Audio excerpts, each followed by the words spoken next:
Bendito eres tú, Señor, nuestro Dios y nuestro Padre. Qué alegría poder estar en tu presencia en este momento. Eres Dios bueno, eres Dios santo. Tú nos regalas un día de vida y lo apreciamos. Sobre todas las cosas, gracias por Jesucristo nuestro Señor. Él es el regalo de los regalos y a través de Él vinieron los demás. Señor, tú sabes el motivo, propósito con el cual nos reunimos. Vamos a estudiar tu palabra y para esto nadie es suficiente. Por eso te rogamos que espíritu de sabiduría, de inteligencia, de consejo, de revelación caiga sobre nosotros. Especialmente sobre mí como maestro. Dame la concentración, dame, Señor, el pensamiento de tu corazón, la aplicación espiritual y permite que cada hermano pueda asimilar lo máximo para que se forme en el conocimiento de tu palabra. Por favor, danos tu presencia y que tú seas muy loado, muy engrandecido en esta reunión. En el nombre de Jesucristo oramos. Aleluya. Amén. Gloria sea al Señor. Bien, mis amados, estamos estudiando historia del Antiguo Testamento y la segunda parte en este cuatrimestre vamos a tratar en el mismo tópico del Antiguo Testamento, los reyes y los profetas. Pero yo tengo que tratar con ustedes algunos aspectos antes de llegar a los reyes, a la monarquía y a lo que sigue después en cuanto a los profetas. Así que mi trabajo como maestro es seleccionar el material, lo que entiendo que ustedes deben saber, porque es imposible en un curso tan breve poder nosotros pues cubrir tanto material. El Antiguo Testamento cubre, diríamos, unos 4.000 años de revelación. O sea, y aunque son 1.500 desde Moisés hasta Jesús, pero como incluye todo el Génesis, que comienza naturalmente con la creación, pues diríamos, de acuerdo a la cronología bíblica, unos 4.000 años de historia. Nos hemos detenido mucho en el Génesis. Generalmente solamente hemos estudiado el Génesis, debido a la importancia que tiene el Génesis en el conocimiento de la palabra. Acuérdense que nosotros hemos decidido no dar exámenes. Eso es una bendición para ustedes en un sentido, pero implica una gran responsabilidad. ¿Por qué? Porque usted tiene que estudiar. El propósito de un examen es que el maestro sepa cuánto el alumno o el estudiante ha asimilado. Pero Dios nos ha enseñado que la Biblia no se puede estudiar como se estudia una materia secular, como química, física, matemáticas, etc.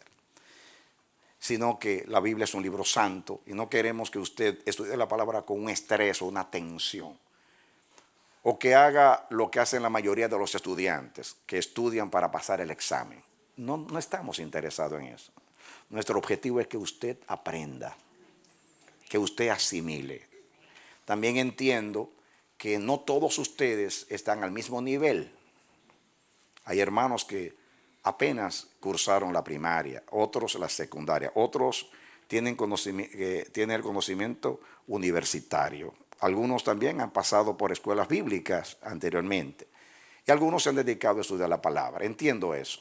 Pero nosotros tenemos la meta que cada uno pueda asimilar 1% de lo que se enseña. Si eso ocurre, pues todos vamos a aprovechar, uno más que otros.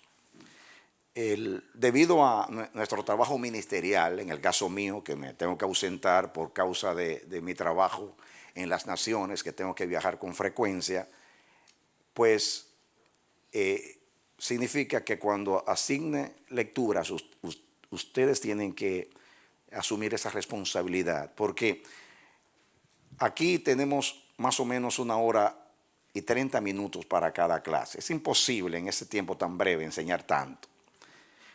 Gracias a Dios por este libro, porque aunque es un resumen, contiene lo que usted debe asimilar, lo que usted debe aprender. Hay cosas que como ustedes vieron, que le vamos a pasar por encima. Hay otras cosas que creemos que es de suma importancia para su conocimiento bíblico y para interpretar las Escrituras. Pero eso no significa que usted no debe leerlo.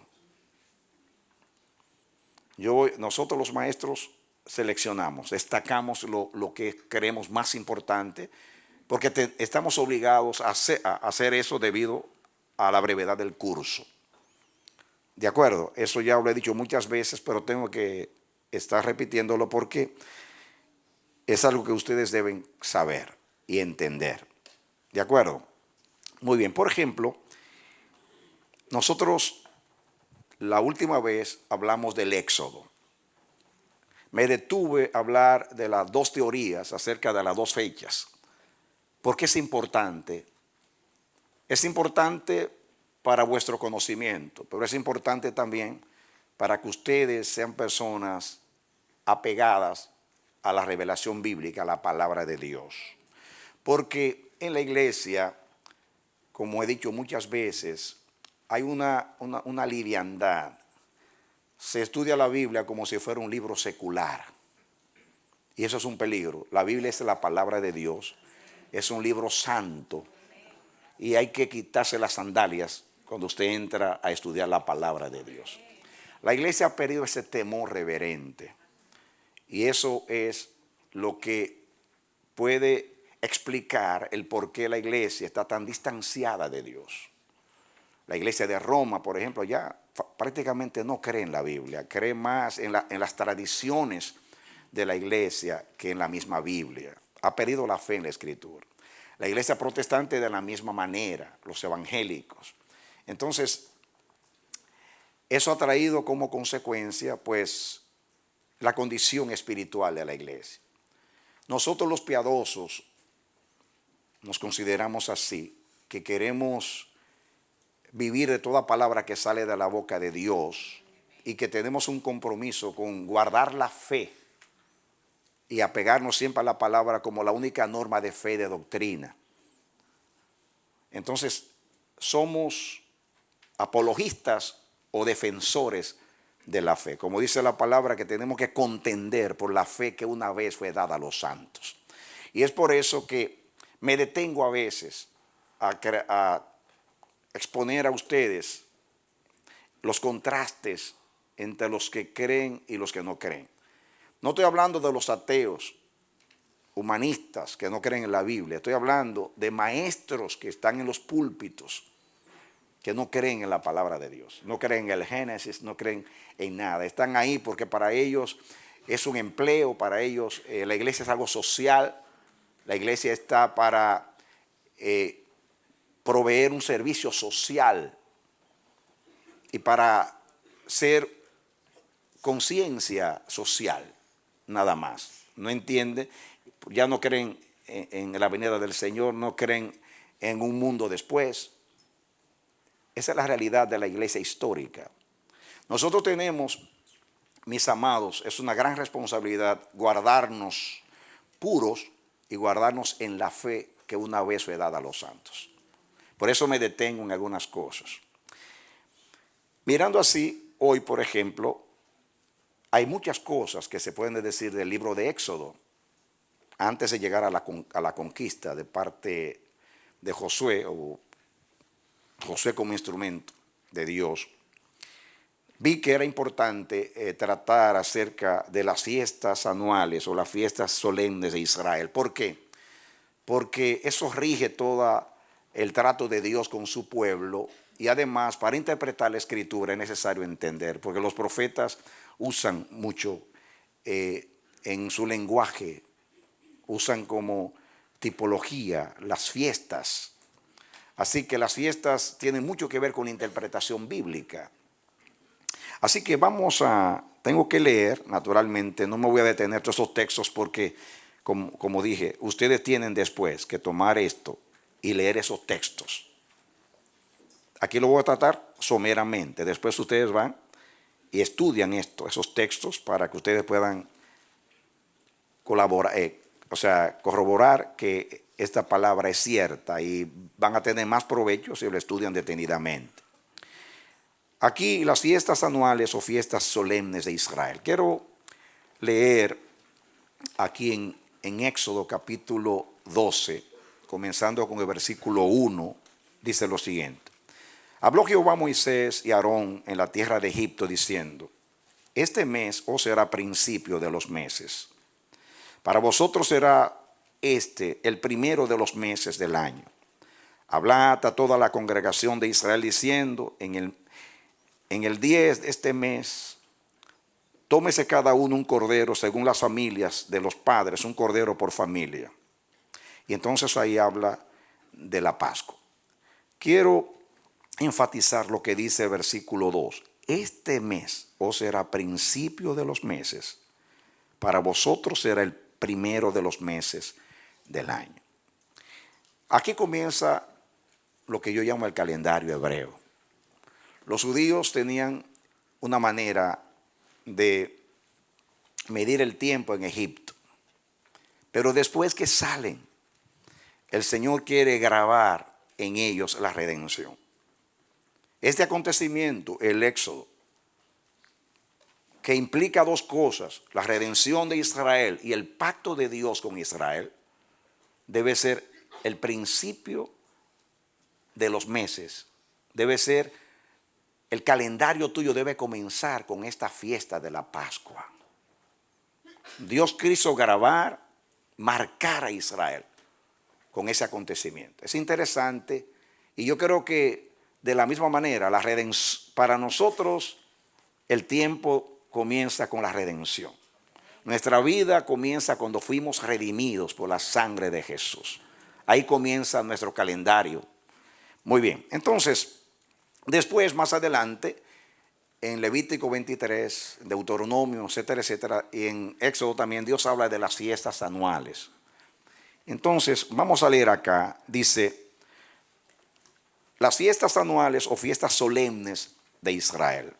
Dios estableció para Israel tiempos especiales de fiestas en los cuales los hijos de Israel debían regocijarse, tanto por su origen como por su propósito y la manera en que debían celebrarse. Eran llamadas, entre comillas, santas convocaciones, y eran también fiestas de Jehová.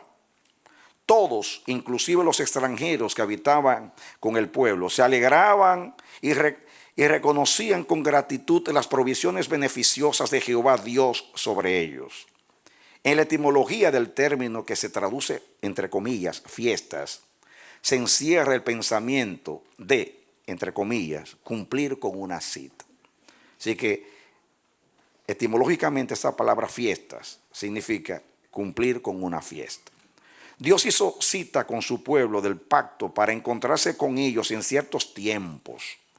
Les dio instrucciones precisas de cuándo comparecer delante de él y de cómo observar las fiestas. Ahí está Levítico capítulo 23 y Deuteronomio 16, 1 al 17. Así que eran citas con Dios. En relación de la relación de estas fiestas con el número 7 es evidente y significativa. El día de reposo, séptimo día, servía como una medida para todas las otras celebraciones festivas.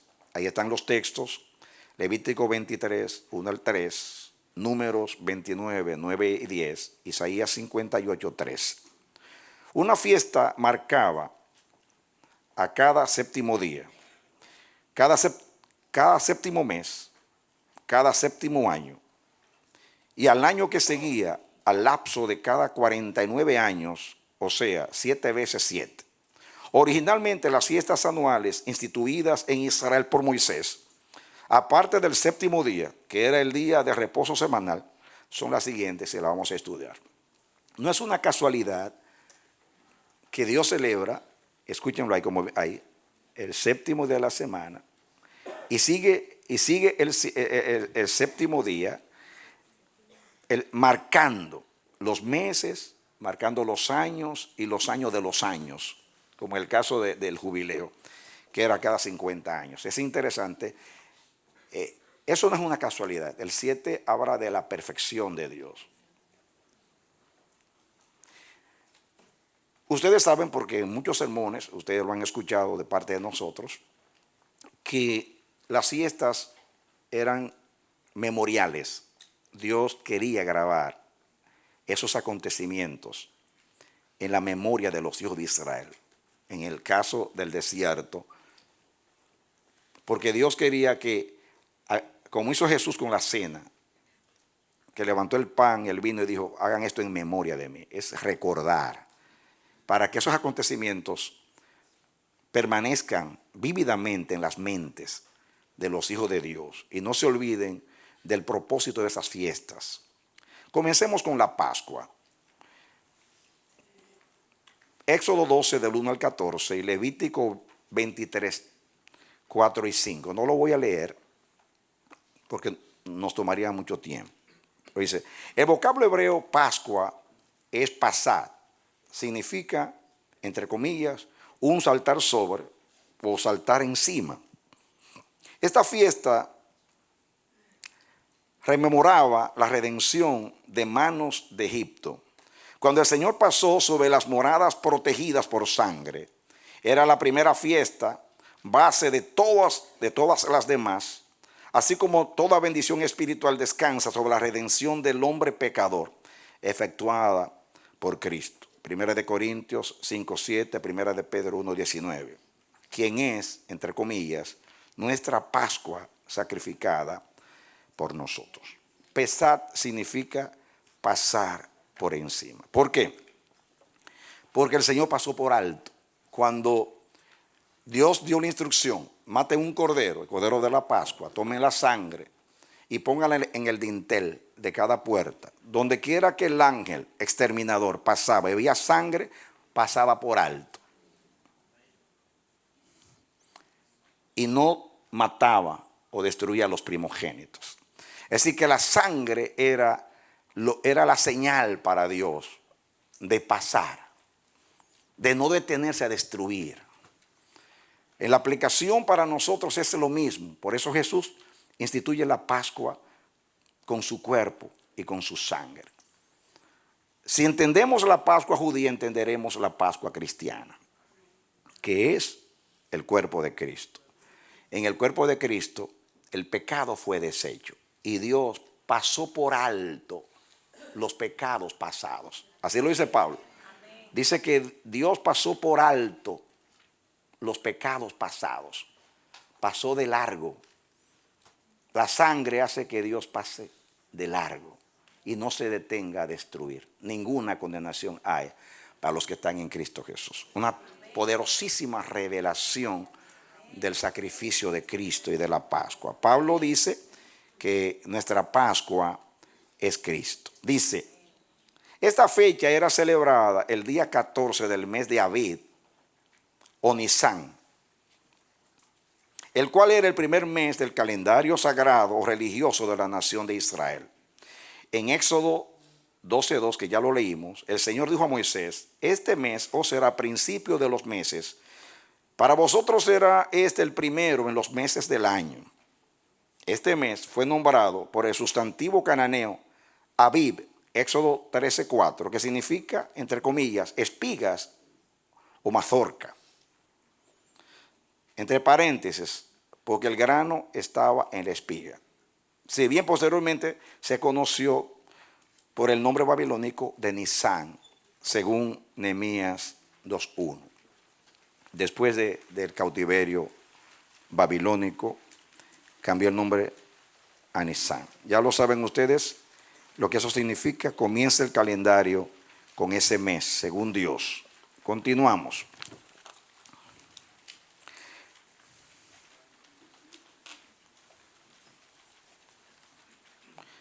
Muchas veces hemos estudiado de mensajes acerca de la Pascua.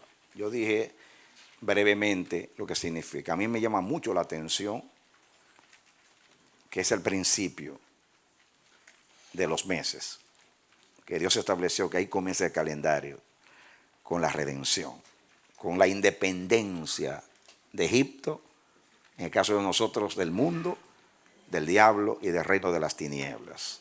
Esa es la Pascua. Y dice Pablo que nuestra Pascua es Cristo. Muy bien. Y la Biblia miren lo que sigue diciendo. Como dice ahí, el cordero había que apartarlo el día 10, se sacrificaba el día 14. El día 14 comenzaba lo que llaman los panes sin levadura. Era la misma fiesta de la Pascua, pero que se dividía en cuanto al propósito.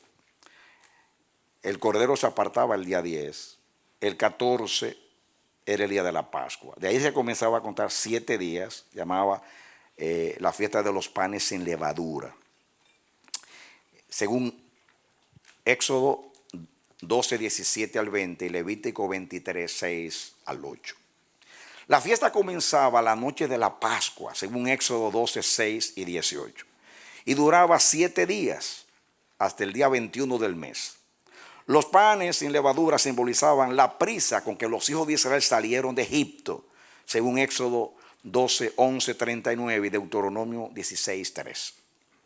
Las hierbas amargas eran para recordar a la gente sus pecados pasados y su opresión en Egipto. El primer día de esta fiesta, las casas tenían que ser limpiadas completamente de levadura. Entre paréntesis, un símbolo de corrupción y pecado, según Levítico 2:11 y 1 Corintios 5, 7 y 8. Pablo dice que tenemos que comer la Pascua, no con levadura, sino con ánimo de sinceridad y de la verdad. Ahí Pablo espiritualiza y dice el significado. No con la vieja levadura del pecado, sino con la sinceridad de la verdad. Y se hacía una santa convocación, según Éxodo 12, 16. La semana concluía con otra convocación. Éxodo 12, 16 y Levítico 23, 6 al 8. Esta fiesta también es una dedicación a Dios de la primera porción de la cosecha temprana, o sea, centeno. Entonces, el día 10 del primer mes de Abib o Nisan, se apartaba el cordero. El 14 se sacrificaba el cordero al Señor. Y comenzaban los 7 días, a la segunda fiesta, los panes sin levadura. El primer día de la fiesta era santa convocación. Y el octavo, que es el séptimo día después, era santa convocación a Dios. Habían otros ritos en cuanto a Israel, ¿no? Y también, como dice ahí, esta fiesta también es una dedicación a Dios de la primera porción de la cosecha temprana, o sea, centeno, tipo de cereal parecido al trigo. Dice, el pan sin levadura nos enseña que a la redención deben seguir una vida y un andar santos, según 1 Corintios 5, 7 y 8 y 2 Corintios 7, 1, Gálatas 5, 7 al 9. La comunión con Cristo, el pan sin levadura dan como resultado la separación del mal, o sea, de la levadura. Ese es el sentido espiritual. Muy bien, ahora viene, que era parte también del festejo de la fiesta de las primicias. Ya saben ustedes que se celebraba la dedicación de la primera porción de la cosecha temprana al Señor. Comenzaba el año, por eso la cosecha temprana del centeno. Dice el 3, la fiesta de las primicias. Comprendía la presentación de una gavilla al Señor. Literalmente, un gomer, que es igual a 2.3 litros, según Éxodo 16, 16. De la cosecha de la cebada en el segundo día de la fiesta de los panes en levadura, esto es el 16 de Nisan. O sea, el cordero se sacrificaba el 14. 2 días después se tomaba una gavilla, un gomer, como dice ahí, y se le presentaba en el templo del Señor. Vamos a seguir leyendo después que explicamos. Esta iba acompañada de holocausto, oblación y libación, según Éxodo 29, 40. La libación, Éxodo 29, 41, equivalente a 1 litro de vino puro, era derramada sobre oblación, o sea, sobre el vegetal, lo que estaba dedicando a Dios como símbolo de gozo. Las primicias simbolizaban la consagración de toda la cosecha a Dios como arras o garantía de la abundante cosecha que aún quedaba por escoger o recoger, que debe ser lo mismo. Primera de Corintios 15, 20, Santiago 1, 18, Apocalipsis 14, 4, Romanos 8, 23 y también 11, 16 y Primera de Corintios 16, 15 aplican lo que significa las primicias. Las primicias tipifican a Cristo en la resurrección. Pablo dice en 1 Corintios 15, 23, Cristo, la primicia, y luego los que son de Cristo en su venida. Quiere decir que Cristo es la primicia. Y es interesante, yo creo que el domingo que Cristo resucitó era el 16 de Nisan. Porque si la Pascua fue el viernes que Él murió, era 14, el 15 era sábado y el 16 era domingo. Y ese día domingo que Cristo resucitó, justamente el sacerdote presentaba la gavilla al Señor. Acuérdense que la gavilla representa, valga la redundancia, era una representación de toda la cosecha. Se tomaba esa gavilla, era una primicia para Dios y se presentaba a Dios en el lugar de toda la cosecha. No podían traer toda la cosecha al templo, no cabía. Entonces tomaban una gavilla como una representación de toda la cosecha, para representar que Dios abrió el cielo, dio la lluvia temprana y tardía, hizo que el campo fuese bendecido y se reconocía a Dios y su promesa hecha a Israel, te bendeciré, como una promesa cumplida. Y celebraban la bondad de Dios, la provisión de Dios y la fidelidad de Dios. En esas citas se aplica la palabra primicia espiritualmente. Si dice Pablo, hablando de Israel, si la primicia es santa, el resto es santo. Si el remanente fiel de Israel es santo y acepto por Dios, entonces el resto será santo de la misma manera. Pablo lo aplica a la resurrección también. Cristo la primicia, el día de la resurrección. Luego los que son de Cristo en su venida. Nuestra seguridad de que vamos a resucitar es que Cristo ya resucitó. Y se presentó a Dios como gavilla. Y Dios aceptó a Jesucristo como gavilla de la gran cosecha de todos los redimidos, de todos los tiempos, judíos y gentiles, en un solo cuerpo. A darle un aplauso al Señor. Amén.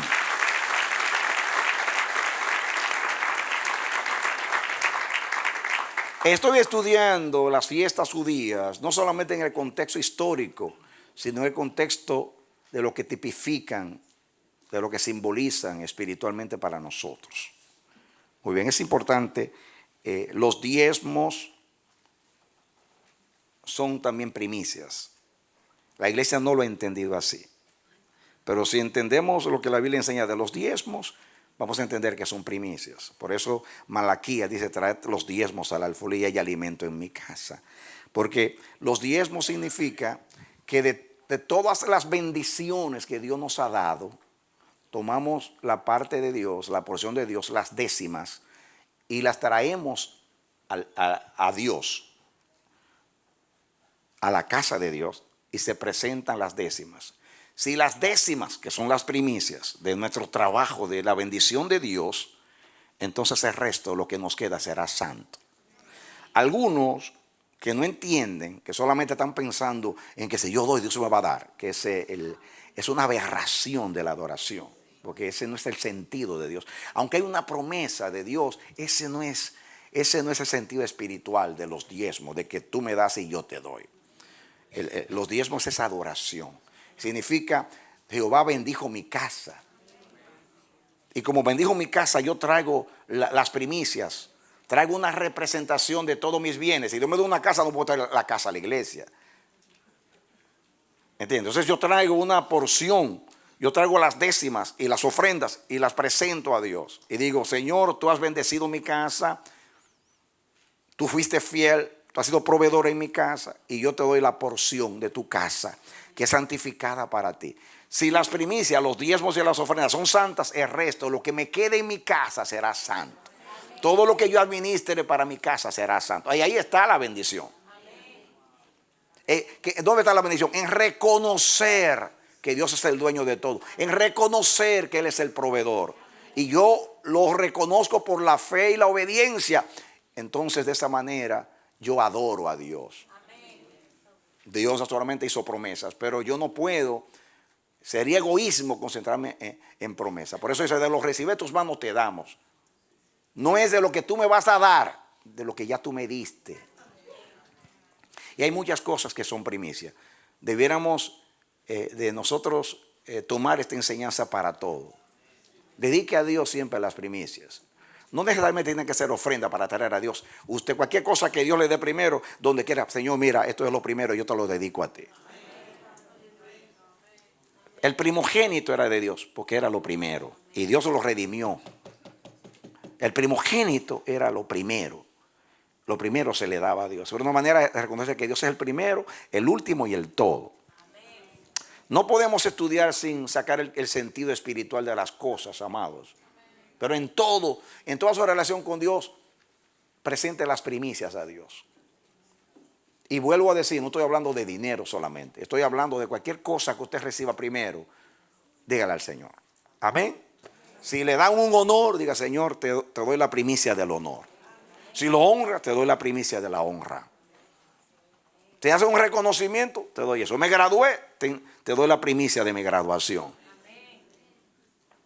Esas son las primicias. ¿Por qué? Si yo dedico a Dios una representación de la bendición, la gavilla, el resto será santo.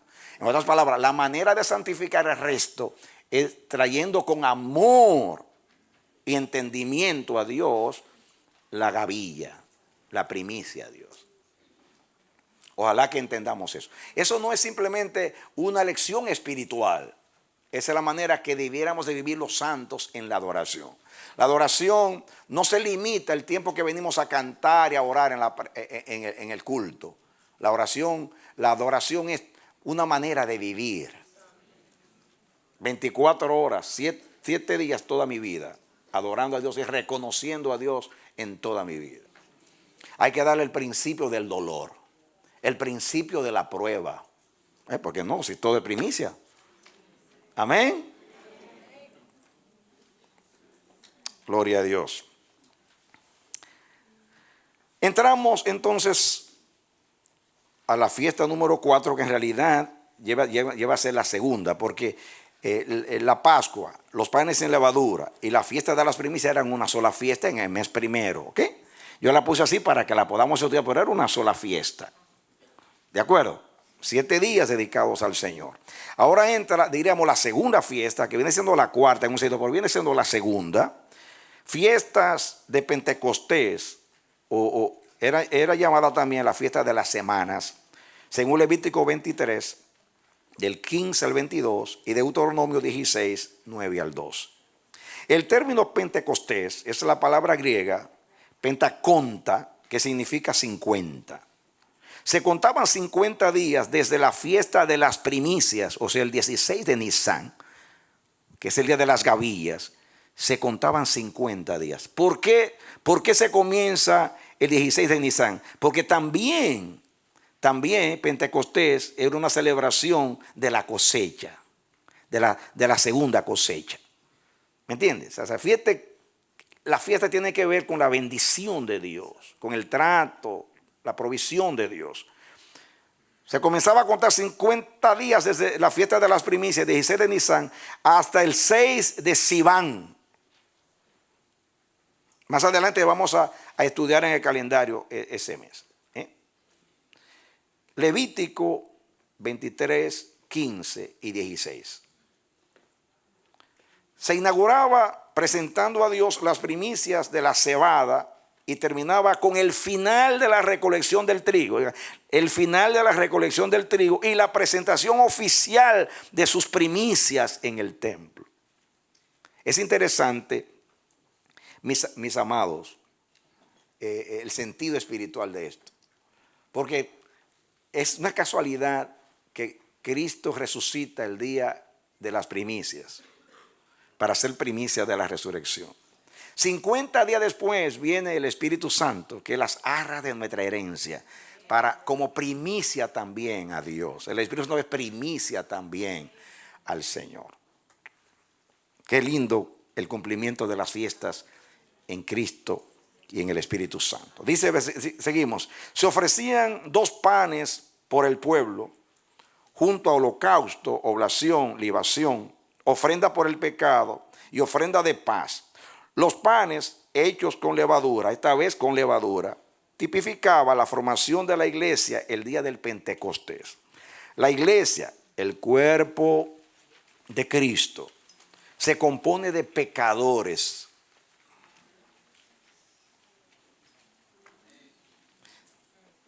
La primera fiesta, la Pascua, era sin levadura, porque el cordero era sin mancha y sin contaminación. Y la sangre que nos limpia también es sin mancha y sin contaminación. Y también representa que hemos sido limpiados del pecado. Aquí es con levadura, porque está representando que la iglesia es impura, aunque ha sido lavada por la sangre. Éxodo 12, del 15 al 20, que han sido salvados por la gracia de Dios. Levítico 2:11 habla del significado de la levadura en la ofrenda. La nueva oblación tiene que ver la ofrenda de vegetal, como la gavilla que se presentaba al Señor. La nueva oblación o el nuevo grano, Levítico 23:16, prefiguraba a la iglesia futura. Los 2 panes para la ofrenda mecida, panes y no gavillas de granos, entre comillas, cocidos con levadura, Levítico 23:17, se refieren al aspecto de dicha iglesia en que judíos, según Hechos 2, y gentiles, según Hechos 10, que fue cuando Pedro fue a la casa de Cornelio, se unen en una unión espiritual y genuina. Efesios 2:11 al 18, Pablo dice que de los 2, judíos y gentiles, hizo un solo pueblo, haciendo la paz. El misterio escondido, dice Pablo, no era que los gentiles iban a ser salvados, porque esa fue la promesa hecha a Abraham: serán benditas en ti todas las familias de la tierra. Y todo el Antiguo Testamento habla de los gentiles que vienen y adoran a Dios. El misterio no es que iba a haber salvación entre los gentiles, el misterio es que de los 2 iba a ser un solo pueblo, haciendo la paz.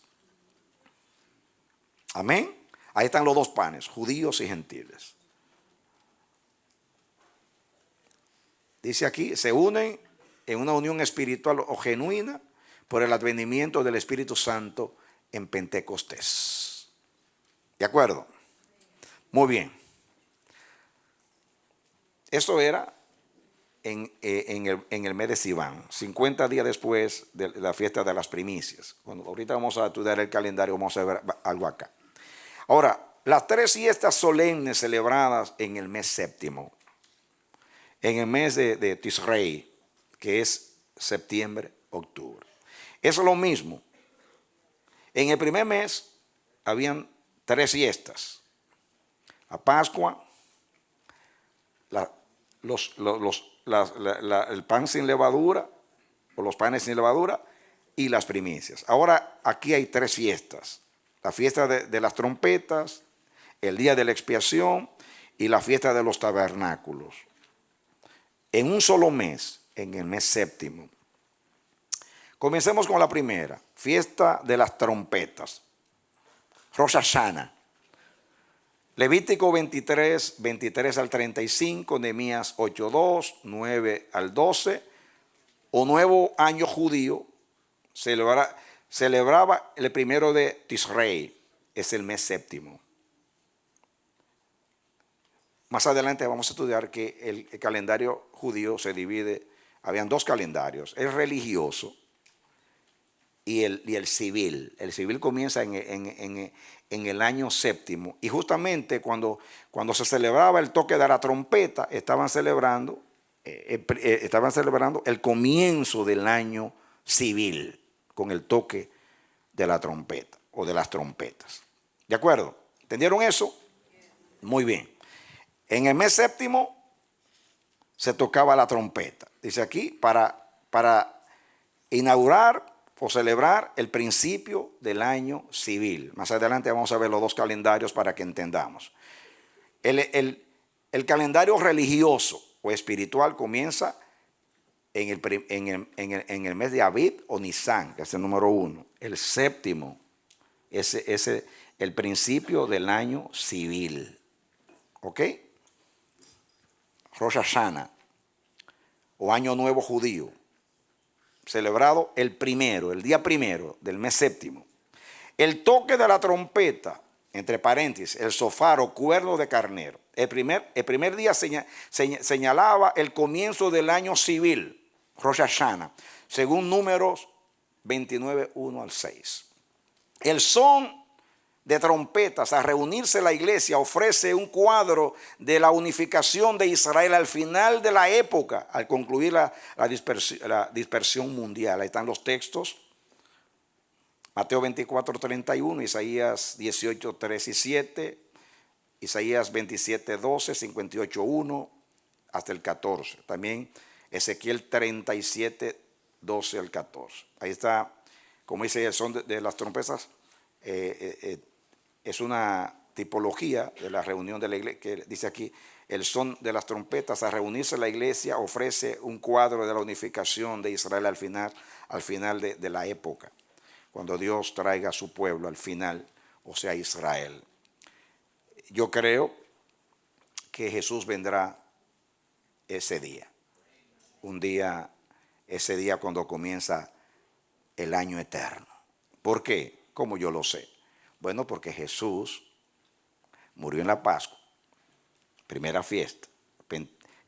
El Espíritu Santo vino en el Pentecostés. Ahora esperamos que se cumpla la primera de Tesalonicenses 4. El mismo Señor, con aclamación, con voz de arcángel y trompeta de Dios, descenderá del cielo. Y los muertos en Cristo resucitarán primero. Da un aplauso al Señor. Amén.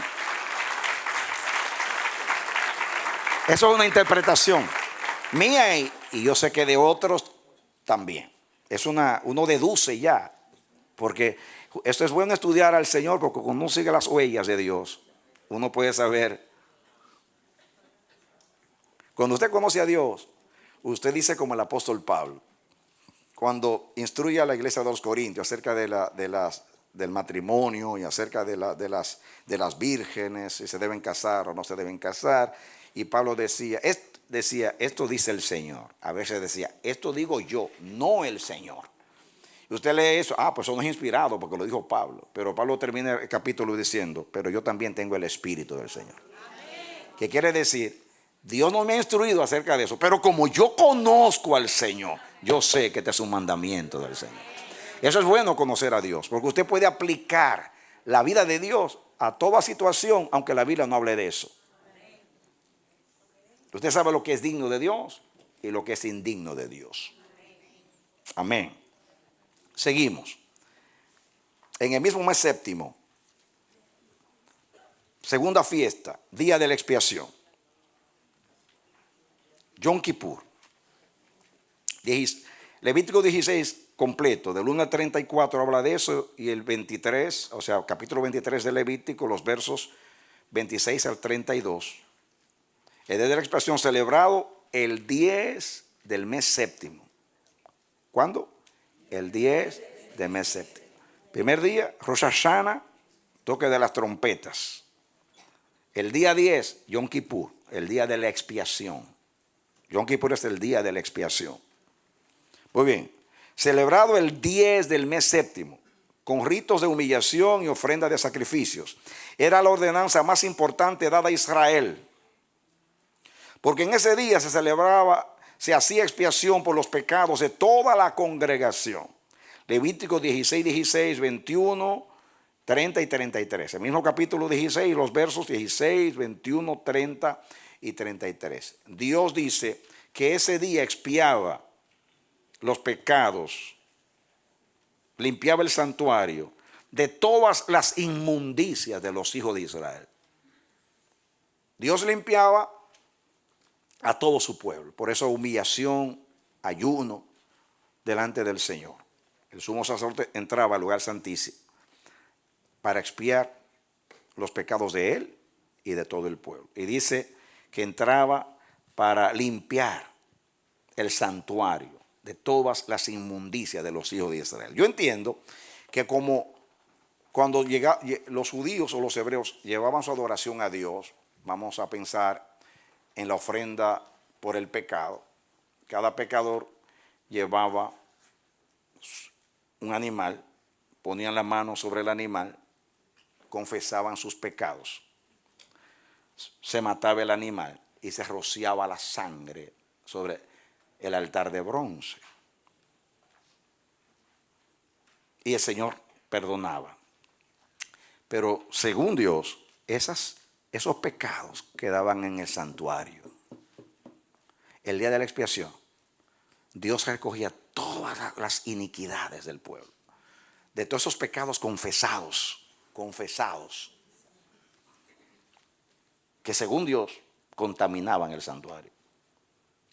Entonces el sumo sacerdote hacía un sacrificio por él y por todo el pueblo, después de apartarse una semana purificándose y confesando sus pecados y limpiando su conciencia delante de Dios, hacía un sacrificio por él y por el pueblo, tomaba la sangre del altar, recorría todo el camino, desde el atrio, lugar santo, llegaba al Santísimo y rociaba la sangre sobre el propiciatorio, la cubierta, la lámina de oro que cubría el arca. Ahí adentro estaba la palabra de Dios, estaba el pan y estaba también la vara de Aarón que revereció. De ahí el propiciatorio era esa lámina de oro que era la tapa. Y está muy relacionada con la palabra Kippur. Expiación está muy relacionada a la palabra. De hecho, se deriva esa palabra. Entonces, se derramaba la sangre sobre el propiciatorio el día de la expiación. Y Dios perdonaba a su pueblo. El día de la expiación se cumplió en la cruz del Calvario. Jesús derramó su sangre por nosotros. Luego murió, pero luego Dios le dijo, ven, siéntate a mi diestra. Cuando Jesús es llamado a la presencia de Dios, Él tomó la sangre de Él derramada y traspasó los cielos por el camino no vivido. El velo del templo se rasgó, representando que Cristo pasó.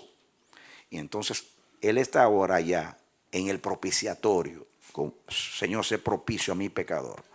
Dice Juan que Jesús es, y Pablo, que Jesús es la propiciación por nuestros pecados.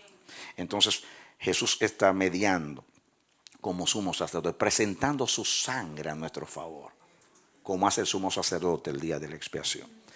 Esta mañana Dios nos habló de la manera como hay que acercarse a la cruz, con humillación, con quebrantamiento, con reconocimiento, con arrepentimiento, para que podamos echar mano de la gracia, del perdón de Dios en Cristo Jesús. Muy bien. Dice aquí, seguimos. Hacía expiación por la congregación y también por el santuario, según Levítico 16 al 30 y 33. Era necesario ayunar desde la tarde del 9º día hasta la tarde del 10º día del mes, según Levítico 16, 29. Esta ocasión solemne refigura el arrepentimiento compungido de Israel en la época de su conversión en el segundo advenimiento, según Zacarías 12:10 y 13:1. Muy bien, o sea, ahí está la tipología de Israel a final de los días. Muy bien, entramos a la tercera fiesta del mes séptimo. Fiesta de los tabernáculos o Sukkot. Levítico 23, 33 al 44, Nehemías 8, Zacarías 14, 16 al 19. Es la celebrada del 15 al 21 del mes séptimo o Tisrei, según la palabra hebrea, séptimo, el mes séptimo, Tisrei. Noten ustedes, del 15 al 21. 15, 16, 17, 18, 19, 20 y 21, 7 días. Como la fiesta de los panes sin levadura, 7 días. Muy bien. Seguimos. Leo completo. Celebrada del 15 al 21 del séptimo mes en ocasión de la cosecha de otoño. Fíjense que tiene relación otra vez con la cosecha. Todo es cosecha, es la bendición de Dios. Muy bien.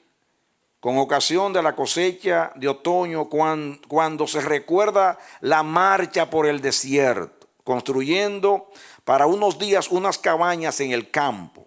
Es precedida por un periodo de 10 días de purificación comunal.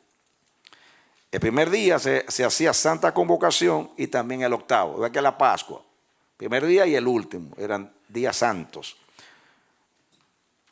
Hay un énfasis esos 2 días, según Levítico 23, 33 hasta el 36.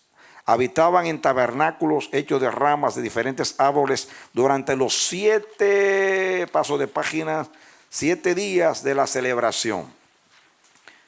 Desde el 15 hasta el 21 del mes séptimo se celebraba la liberación de Israel de Egipto y la provisión de Dios durante la peregrinación en el desierto.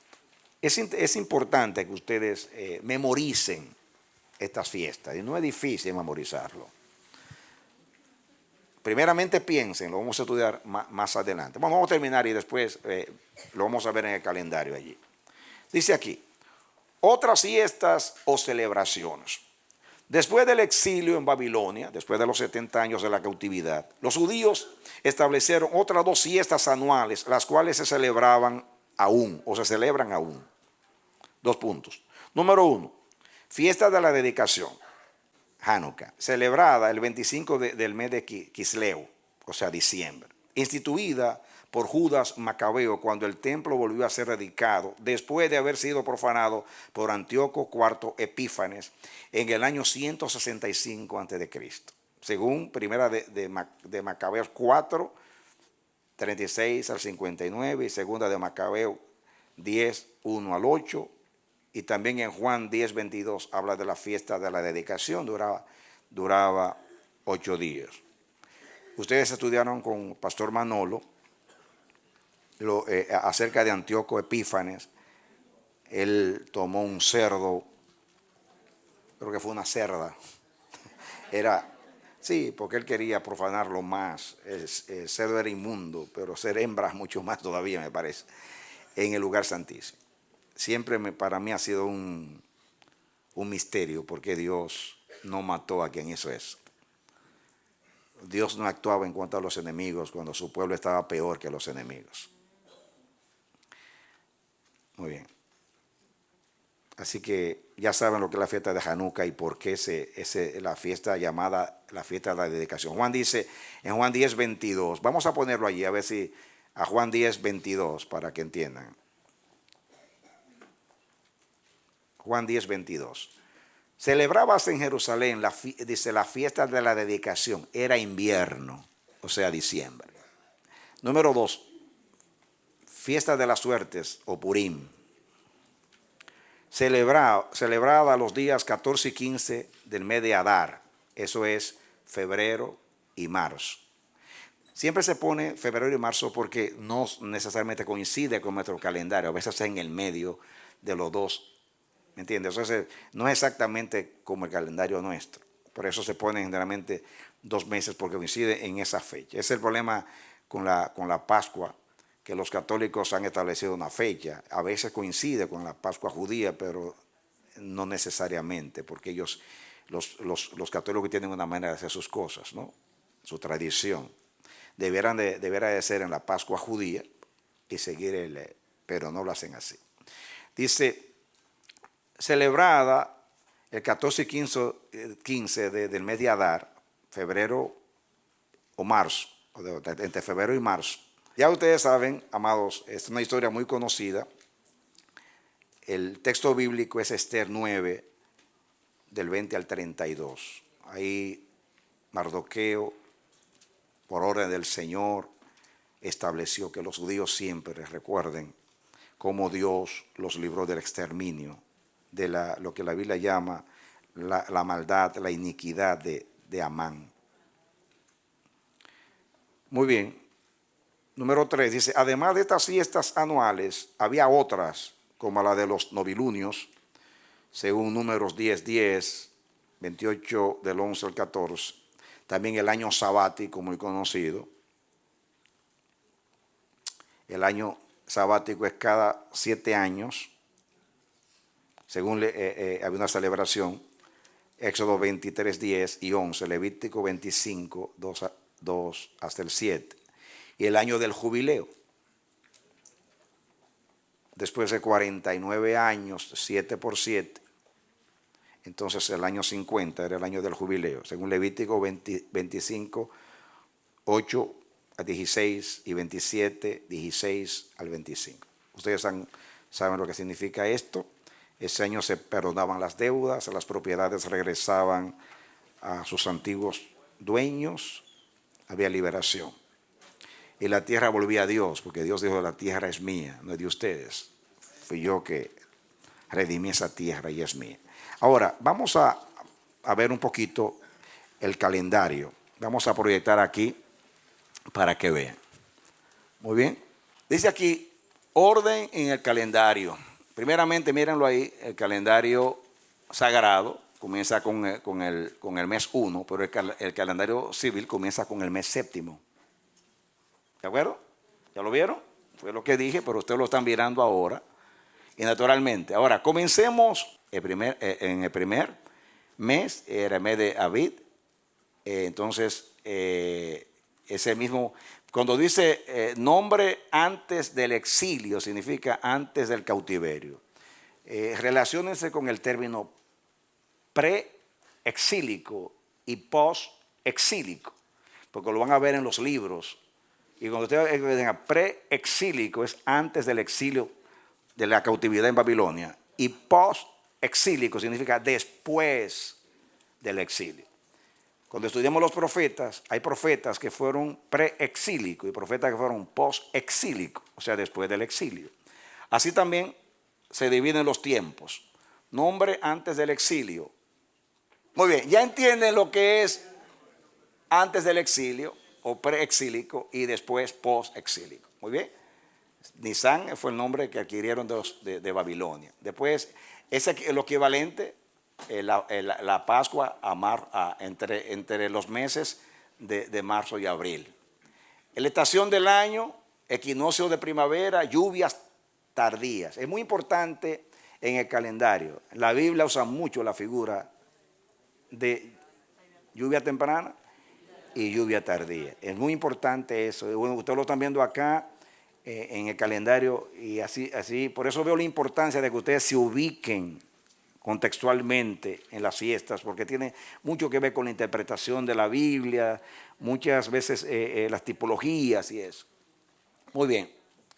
Dice aquí, donde estoy estación, equinoccio de primavera, lluvias tardías. Muy bien. Van a ver más abajo porque la lluvia temprana es en septiembre, octubre, pero ustedes lo van a ver más adelante. No, voy a seguir en el orden que está aquí. Dice, comienza la cosecha de centeno, cosecha de lino, en cuanto a la agricultura. Fiestas, día religioso de Año Nuevo, Pascua, panes en levadura y primicias, entre marzo y abril. Es la lluvia tardía. Es la última lluvia que caía para completar la tierra y por eso la cosecha. Por eso en Pascua y en Pentecostés celebran cosechas. Esa lluvia era muy deseada, muy apreciada. Era la última, la que cerraba. Esa era la bendición de Dios. Muy bien. Seguimos. La otra, comienza más allá otra. Eso es. Muy bien. Ahora viene el segundo mes. Aquí, el mes de Sif. En cuanto al antiguo calendario, diríamos así, ¿no? Y después de Babilonia se llamaba Aliar. Eso es entre abril y mayo. Entre el verano comienza la temporada seca en la Tierra Santa. Entonces era la cosecha del centeno en la agricultura y es la Pascua posterior. ¿Por qué se llama la Pascua posterior en Números 9, 10 y 11? Dios dijo ahí, vamos a poner los textos. Se podía hacer la Pascua como pasó en tiempo de sequías, que el pueblo no estaba purificado y Dios dijo, háganlo en el mes siguiente.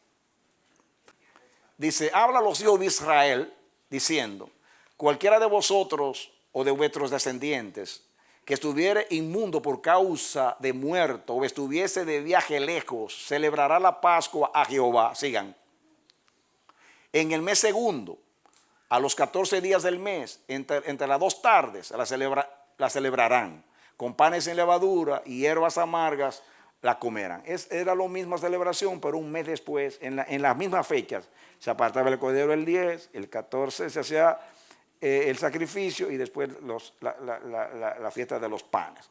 Dios permitía cuando el pueblo, alguien salió de viaje y no está purificado, o en caso de sequías. Yo prediqué un sermón acerca de eso, no sé si se acuerdan, muy poderoso mensaje, acerca que lo importante no es la fecha, sino purificarnos. Muy lindo mensaje, está por ahí guardado, que a veces el religioso le da mucha importancia a la fecha, y no es que no tiene importancia a la fecha, porque hay tipología en la fecha, pero para Dios lo más importante es que estemos limpios.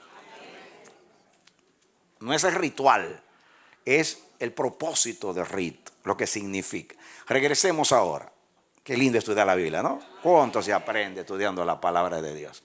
A ver, vuélvame otra vez al calendario. Y seguimos acá.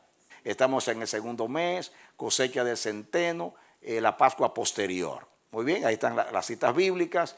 Seguimos con el tercero. Seguimos ahí. Es importante, Sivan. Es entre mayo y junio. El Pentecostés lo celebran los judíos en nuestro calendario entre los meses de mayo y junio. Es el mes de Sidán, el tercer mes, 50 días después de la Pascua, o sea, de la fiesta de las primicias, que es el 16. Muy bien, seguimos. Entonces, ahí está, comienza la cosecha de trigo, los higos tempranos maduran. Y entonces viene la fiesta del Pentecostés, ahí está la cita. Por eso también es una fiesta que también se presentaban frutos o gavillas al Señor, porque se celebraba la cosecha, el fin de la cosecha. Se comenzaban los primeros frutos en la fiesta y luego seguían cosechando, y entonces en ese mes era el fin de la cosecha. Esos meses eran para cosechar, gloria a Dios. Quiere decir que desde Cristo hasta el Pentecostés hay cosecha. Amén. Muy bien, seguimos con el mes cuarto del calendario sagrado. Entonces, en el nombre después del exilio. Entonces, ustedes cómo prevalece para los judíos el exilio, o sea, la cautividad es muy importante. Yo tengo un mensaje, y creo que en el libro hablo de eso, en uno de los libros, que Dios dice, hablando de la cautividad, de regreso de Babilonia, dice Jeremías, ya no se dirá más el día que los hijos de Israel salieron de Egipto, sino el día que salieron de Babilonia. Yo en el libro, creo que a través del Espíritu habla que el posterior estado es mejor que el primero, que la restauración, Dios la celebra doblemente más que lo primero. Amén. Mira la importancia que tiene para Dios la Pascua, la salida de Egipto. Pero dice que Dios enfatiza que ya no se va a decir más desde que el día que los hijos de Israel salieron de Egipto, sino el día que salieron de Babilonia. Y los judíos entonces en esos 70 años asimilaron mucho del lenguaje de los caldeos, y entonces hubo un nuevo trato de Dios con ellos y una experiencia en la relación con Dios. Es muy importante. Muy bien, al cuarto, Tamuz, entre junio y julio, la cosecha de trigo, o sea, la vendimia, cosecha lo mismo, de trigo. Y ahí están los textos. Vamos a ver lo que sigue. Muy bien, el quinto, Eaf, es de julio y agosto, mes principal de los frutos, uvas, higos y olivas. Muy bien, ahí están los textos. Seguimos. Ya pasamos Tamuz a Av también. Ahora viene el 6, que es el 12 en cuanto al calendario Elul, agosto y septiembre. Dátiles e higos de verano. Pasen el otro. Ahí están los textos. Viene el séptimo, mira. El séptimo es Esos dos son los dos meses de más importancia para los judíos. El primero y el séptimo en el calendario civil es Etanim o Etanim, que corresponde, así era antiguamente se llamaba para los hebreos. Después de la cautividad, Tisrei, es septiembre y octubre. Ahí son las lluvias, dice lluvias tempranas, y se comienza a sembrar. Paren ahí, que eso es muy importante. Fíjense aquí. Aquí comienza la lluvia, se comienza a sembrar entre octubre, septiembre y octubre. ¿Por qué? Fíjate que en medio de la fiesta se comienza a sembrar. Muy bien. También hay cosecha, pero de otros productos, ¿no? Pero se comienza a sembrar, se aprovecha porque en ese tiempo llueve en Israel mucho. Es muy importante esa lluvia, las lluvias tempranas.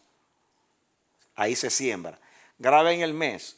El mes séptimo es entre septiembre y octubre.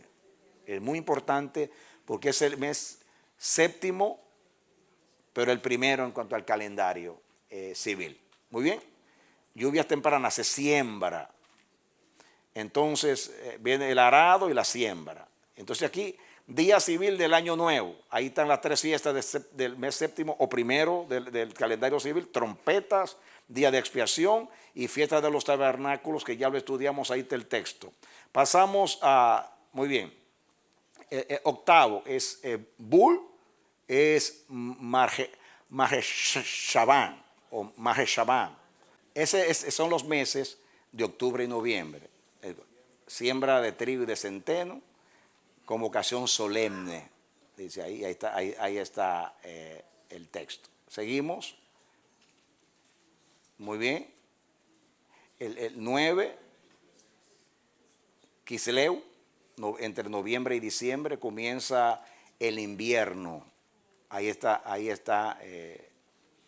la fiesta de Hanukkah, ¿no? O Hanukkah. Muy bien, seguimos. ¿Dónde estamos? Eso es muy importante, el diciembre, el 25 de diciembre, que pues tradicionalmente es el día de Navidad. Muy bien. Entonces está Tebet, de diciembre a enero, meses lluviosos de invierno, comienza el cultivo del Valle del Jordán. Muy bien. Lo último, muy bien. El 11, Shevat, enero y febrero, florecen los almendros de las naranjas y las naranjas maduran. Ahí está el texto. Entonces está el mes de Adar. Ese era el mes que se celebraba la fiesta, se celebra la fiesta de Purim. Muy bien. Entre febrero y marzo. Madura el centeno, cosecha de los cítricos, ahí están las fechas. Muy bien, después es un poco difícil, el mes 13 dice mes intercalado, se añadía cada año que el centeno no estaba maduro, el 16 del mes de Nisan, no era permitido ocurrir en 2 años consecutivos. Muy bien. Pasemos ahora a hablar de los pueblos vecinos de Israel. Generalmente se le da poca importancia a estos pueblos, muy poca importancia. Si ven lo que le dedica el libro que tenemos como referencia, es muy poco lo que dice de ellos.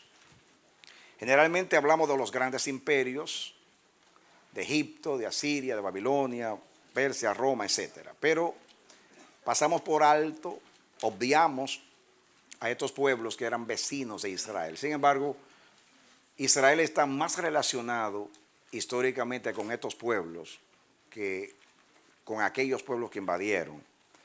Porque, o sea, en cuanto a los años se refiere, en cuanto al tiempo. Por eso vi importante, por ejemplo, vamos a ver qué mapa ponemos aquí para que ustedes vean algo acá. Yo le voy a decir ahora a la secretaria, hay un mapa que lo incluye todo. Miren, por ejemplo, no todos los mapas pues presentan lo que nos interesa a nosotros, porque depende de lo que esté enfatizando el mapa. Pero Por ejemplo, en el número 5, ahí ustedes pueden ver, pueden comenzar desde la parte de abajo.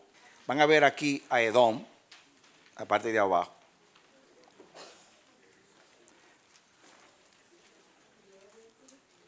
En la parte, diríamos, suroeste. Está después Moab. Y miren aquí Amón. Ambos están en esta parte, en lo que llama Transjordania, de este lado del Mar Muerto. Y entonces, aunque allí no se menciona los filisteos, están las ciudades ahí al lado del Mediterráneo, Asdod, Ascalón, Gaza y Gad. Y dice Filistea abajo ahí. Dependiendo del tiempo de la historia, fueron subyugados por Israel, en el caso de David y Saúl y David. Pero los filisteos fueron espinas siempre en el costado de Israel, aunque en el tiempo de David estuvieron sometidos. Yo quiero que estudiemos un poquito acerca de ellos, porque veo que es importante que veamos un poquito acerca de eso. Muy bien, Moab y los moabitas. Nombre de un hombre y un pueblo en la Biblia. Moab es el nombre del hombre y los moabitas es el pueblo que salieron de Moab. Número 1, era hijo mayor de Lot, nacido de la unión incestuosa con su hija mayor, según Génesis 19:37. Ustedes saben la circunstancia. Estaba borracho Lot y sus hijas convivieron sexualmente con él y nacieron esos dos pueblos, Moab y Amón. Pero estamos hablando de Moab ahora. País y descendientes de Lot. Geografía. Las fronteras de Moab al sureste, ya lo vimos ahí, y oeste eran siempre fijas. El río Zaret, el desierto y el mar Muerto. Al norte la frontera variaba desde el Arnón hasta la terminación abrupta de la meseta un poco al norte de Esbón. Su extensión al norte de Arnón dependía de su suerte política. Por siglos incluyó a Dibón y a Meneba, pero luego se redujo a la tierra situada al sur de Arnón. Moab era una meseta con una altura promedio de unos 900 metros sobre el nivel del mar. Gran parte de su superficie era casi desértica. Sus ciclos de población se alternaban con periodos de despoblación.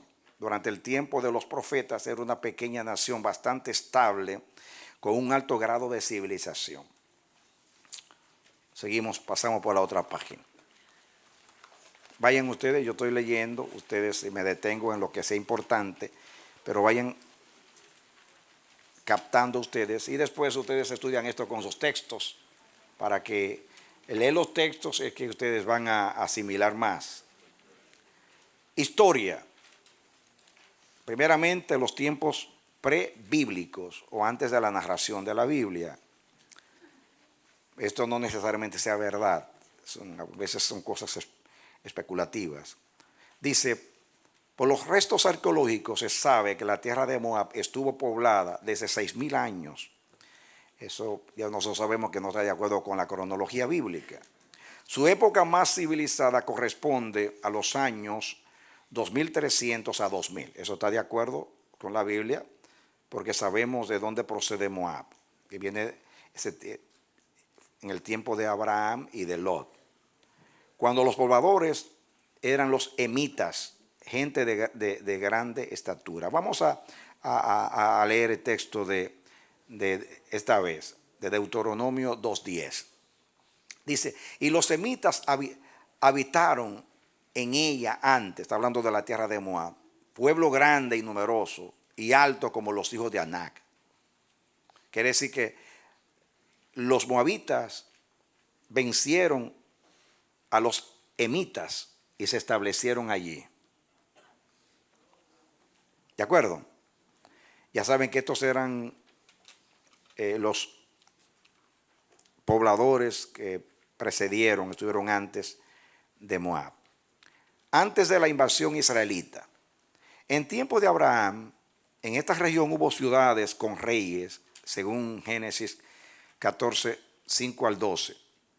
Pero hasta 1000 1400 a 1300 no se nota mucha actividad en la Transjordania. Transjordania es la tierra que queda de este lado del Jordán.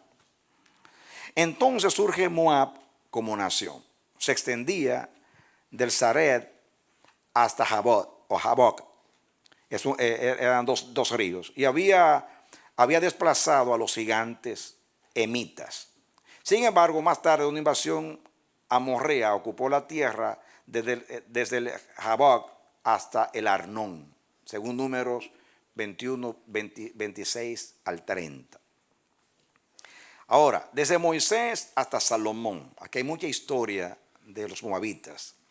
Según Deuteronomio 2:28, donde Ar es Moab. A Moab se le llama Ar.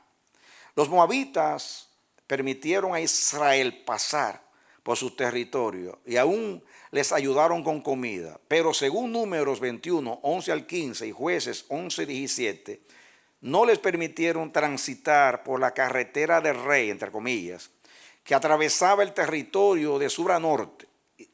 Israel luego atacó y venció a los amorreos, entrando por el norte. Cuando Israel descansó en la llanura de Moab y el rey Balac procuró debilitarlo, según los capítulos 22 al 25 de Números, ahí habla de la historia de Balaam y Baalpeor. Por fin, la mayor parte de los israelitas cruzaron el Jordán y dejaron en territorio moabita solamente a la tribu de Rubén. Saben ustedes que antes de cruzar a la conquista, ellos pelearon contra Og, rey de Basán, y ese territorio de Transjordania se lo dieron a Rubén, a Gad y a la media tribu de Manasés. ¿Recuerdan ustedes?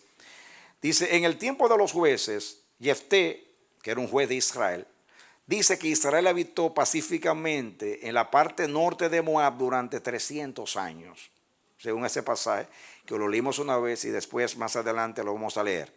El libro de Jueces, no obstante, relata una invasión al oeste del Jordán por el rey Eglón. Como resultado, los moabitas dominaron a Israel durante 18 años hasta que Ahod, que era un juez de Israel, los sacó del oeste, aunque parece haberlos dejado en el territorio de Rubén, según Jueces 3, 12 al 30. El libro de Ruth declara que hubo tiempos de tranquilidad, porque Ruth era moabita. ¿De acuerdo? En ese tiempo parece que había tranquilidad en la relación. El primer rey de Israel, en este caso Saúl, realizó una victoriosa campaña contra Moab, según 1 Samuel 14, 47. Más tarde, tanto David como Moab eran enemigos de Saúl, y como David tenía sangre moabita, porque descendía de Ruth, pidió asilo para su familia en Moab, cuando era perseguido por Saúl, según 1 Samuel 22, 3 al 5. Parece que después Moab quiso librarse del yugo israelita, pero David lo subyugó, según 2 Samuel 8:2. Salomón tuvo en su harén por lo menos a una moabita e hizo un templo para Quemos, que era el dios de Moab, cerca de Jerusalén. Primera de Reyes 11:7. ¿De acuerdo? Ahora, el periodo durante la época del reino dividido, que vamos a estudiar después nosotros. Eso quiere decir, después de la muerte de Salomón, en el año 931, el reino se dividió. Hablaremos más adelante de eso. Pero está estudiando Moab en ese tiempo. Al dividirse Israel, parece que Moab quedó bajo el poder de lo que llegó a ser el reino del norte, o sea, Israel. Acuérdense que se dividió el reino en dos, Israel en el norte y Judá en el sur. Pero parece que Moab en la distribución se quedó del lado de Israel, según Primera de Reyes 12:25. Luego hubo una sublevación que Omri aplastó. Omri era el papá de Acab. Según el rey era Mesa. La coalición de Jorán, Josafat y Edom, según segunda de Reyes 3, 4, 25. Hizo tantos estragos que Moab nunca pudo reconstituirse, especialmente en el sur. Parece haber estado bajo la sombra de sus vecinos más poderosos como Amón y Judá, según Segunda de Reyes 14, 7, 22, 25 y Segunda de Crónicas 27, 5. El fin de Moab.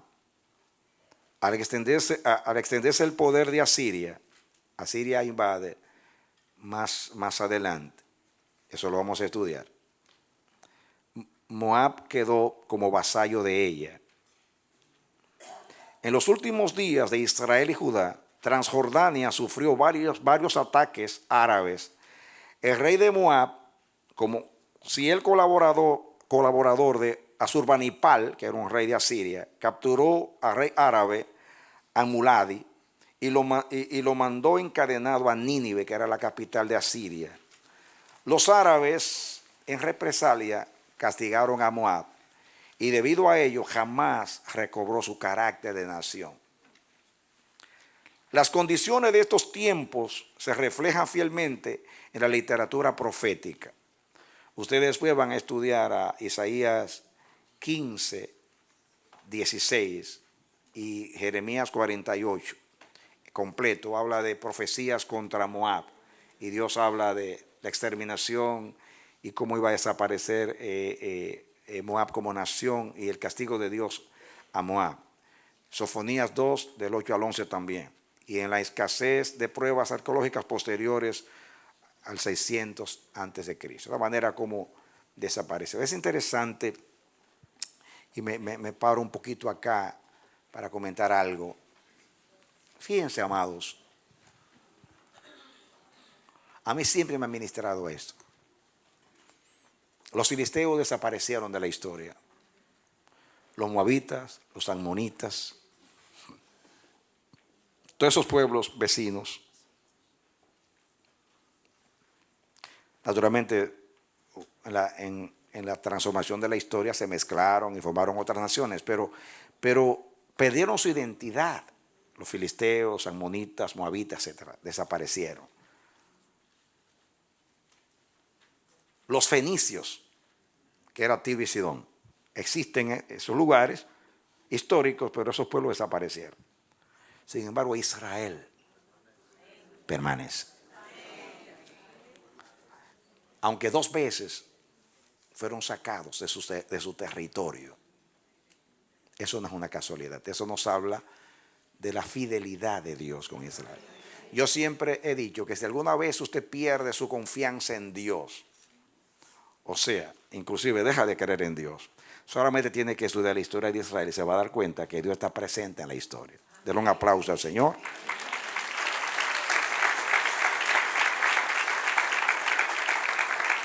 Amén.